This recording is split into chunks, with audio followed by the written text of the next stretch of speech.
Sean Daniel from Guitar Control here. Today we're going to talk about minor 7 chords, specifically how you can link them together. There's only 3 in any key that you're really going to want to use. Super easy.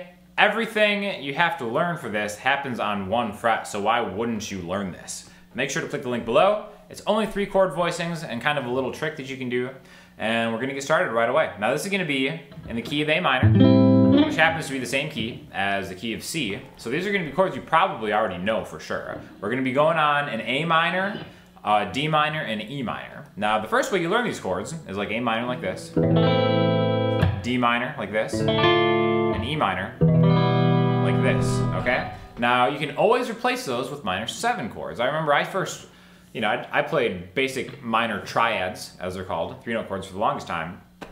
And then I really developed an ear for the sound of minor 7 chords. All that is taking the next note in that key and making it a 4-note chord instead of a 3-note triad chord, okay? Now, we're gonna use this voicing right here. This is all we need. Super easy. If you're not using this already, use it now. Thank us later. My middle finger is on the 5th fret of the low E string, right? This is an A note. I'm gonna skip the A string. We can play this open if we want for this chord, but we're just gonna skip it.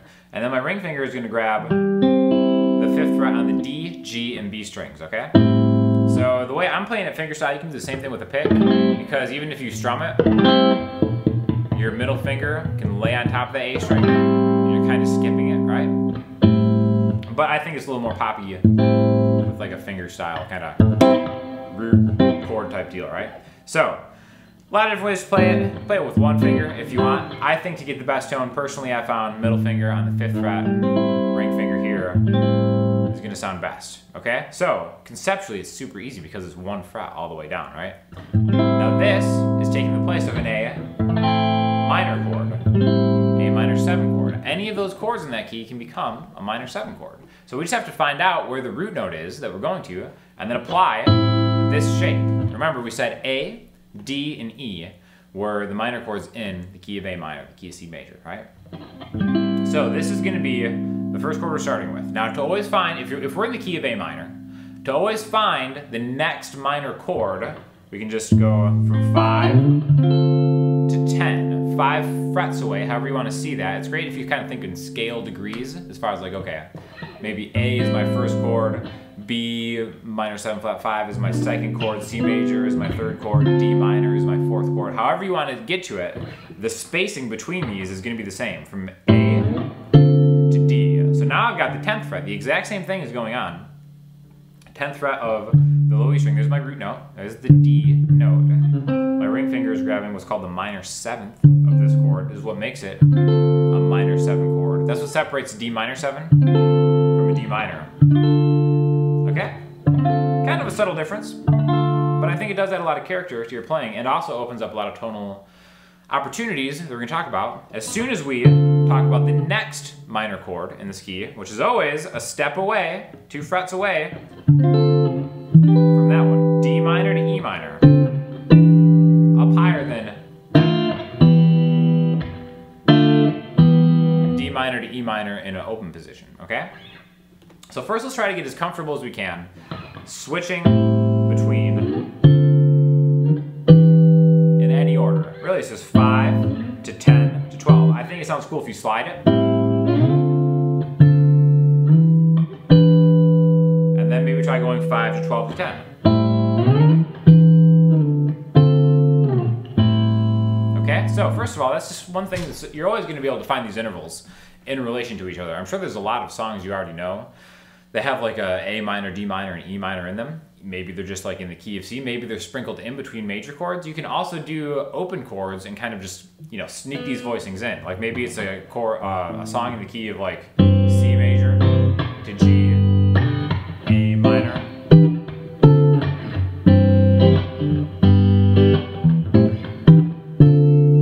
And it kind of adds a lot of character instead of just playing all open chords, all right? The next thing I want to talk about is how we can maybe inflect some of these minor 7 chord voicings, all right? The first thing we're going to do is we're going to focus on the D and G strings, all right? So again, right now my ring finger is responsible for holding down the D, G, and B strings, like we said before. I want to do it where I can take this one part of it and slide it 2 frets higher 2 frets back. So really, if we do the same thing on any of these chords, like let's start on the D chord, that D minor 7 chord. If we slide 2 frets higher, remember what happened when we just went 2 frets higher? We slide into the E minor 7 chord. Now any note in any of these chords are gonna sound good over any of these 3 chords, right? So I can play this D minor chord, and then maybe just real quick, and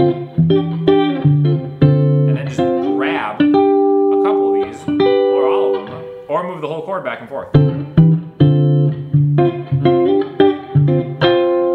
However you want to do it. A lot of times, if you do play it with one finger, or some people get really crazy and they play their thumb on the root note, and they have this, they can do that little hammer-on thing while still grabbing everything, right? But the thing to remember is that no matter which of these 3 minor chords you're on, wherever you're rooted, the D and G string, 2 frets down, these are going to be available notes to you within that key. And it's a really cool way to kind of like inflect.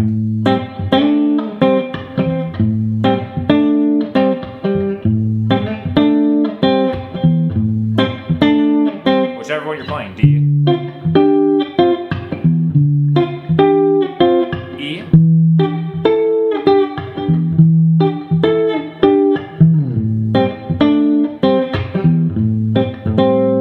however you want to play it, you can start. It's really just kind of like a way to take a root note, and then, all right, I'm thinking of an A. Now I'm gonna branch out. I know these 2 notes are in that chord because that's part of the voicing, and I also know these 2 notes are available to that chord. So maybe if you're jamming with somebody else, in your mind's eye, you can start to have these spots light up in your brain of things that you can do.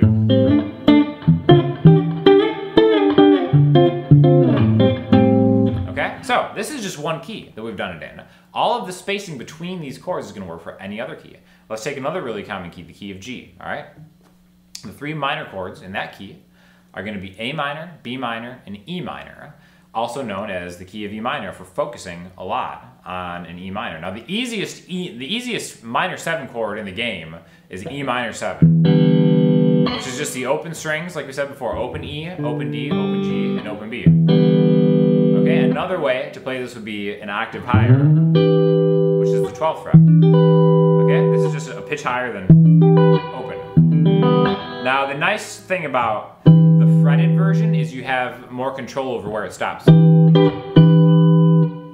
See, my fretting hand just shut it up. If you're here, you're at the mercy of the guitar to shut up, right? So that's why that's really nice to do. Now, same thing before, like we said, remember when we were in the key of A minor, 10 frets higher was that next minor chord, 2 frets higher from that is the next minor chord in that group of 3. Same thing with the open E minor, 5 frets higher than open, 1, 2, 3, 4, 5 is the 5th fret. So there's that A minor, which is a chord we're already familiar with, but now since we're in a different key, this gets paired with a B minor, which is the 7th fret, same shape. So E minor, A minor, B minor. Or we can start on the fretted E minor.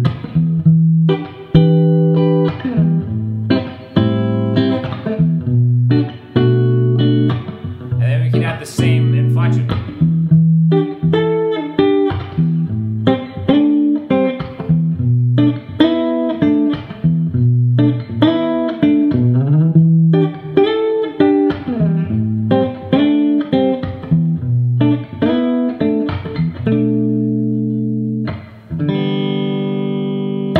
Okay, so it's really, I think it's super valuable to be able to recognize the differences interval-wise between chords.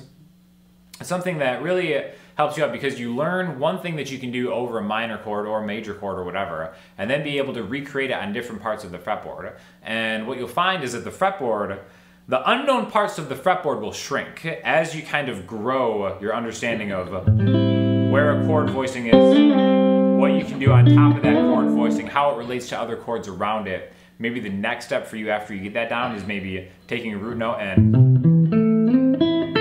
arpeggiating it, which we have videos about that on this channel if you want to click around. But really, I think it's very helpful to start thinking about how chords relate to each other within a key, because like I said, it just creates like an ultimate roadmap to the fretboard that you're gonna wanna eventually be able to see a little bit more, right? So let's do one more key, let's do the key of A major, okay? So again, I always think of minor chords in relation to their parent major scale, which again, if we're in any key, like any major key, the second, third, and sixth notes are the minor chords, right? So that's why it's great to start learning root notes around the guitar fretboard. If I'm in A major, and this is my root note, A, I always know the second chord is gonna be a step higher than that. So the first minor chord I'm thinking of, pairing them together is gonna be B minor to C sharp minor. You don't even necessarily need to know, like, okay, the notes of A major are A, B, C sharp, D, you know, so on and so forth. It's really just kind of like finding one root note and then branching out from there. Obviously knowing all the notes is helpful, but it's kind of like a quicker guide to maybe get into it, right? So there's that B minor.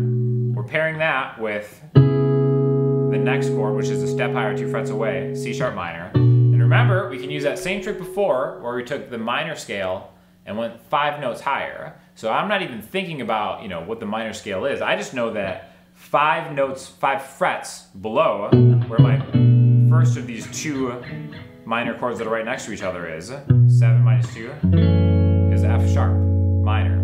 So even though I started thinking in the key of A, I used this kind of, you know, maybe cheat, trick, help thing to find out that, oh, the relative minor is actually the 2nd fret. So now I can do the same thing on 2, 7, and 9 in the key of A.